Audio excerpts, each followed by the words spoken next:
sebenarnya sudah lama sekali, ini sudah sekitar 10-an tahun untuk membudidayakan. Perkenalkan, ia T. Lembong Misbah, pembudidaya lele dengan teknologi bioflok. Memanfaatkan lahan di samping rumah, Lembong Misbah mulai membudidaya lele sejak 10 tahun yang lalu. Bioflok adalah flok atau gumpalan-gumpalan kecil yang tersusun dari sekumpulan mikroorganisme hidup yang melayang-layang di air. Teknologi bioflok ialah teknologi yang memanfaatkan aktivitas mikroorganisme yang membentuk flok.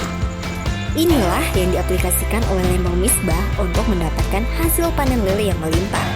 Hasil budidayanya dapat dipanen dalam waktu 3 bulan sekali.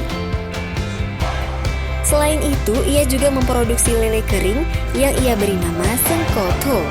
Lele kering dengan cita rasa gurih dan nikmat.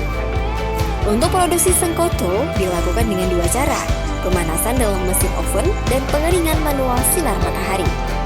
Produksi lele dipasok ke sejumlah rumah makan di Banda Aceh dan Aceh Besar. Ada juga agen lele yang khusus berlangganan dari Pak Lembong. Selain budidaya lele, di kolam sederhananya, Pak Lembong juga kembangkan budidaya ikan mas dan gurame. Nah, Anda penasaran dengan Sengkoto dan lele di kolam Pak Lembong? Datang saja ke kawasan Jalan SMA 10 Fajar Harapan, Lorong Merak, Atik Jawa. Siapa lebih enak tuh Pak kira-kira? Ya coba rasakan sendirilah.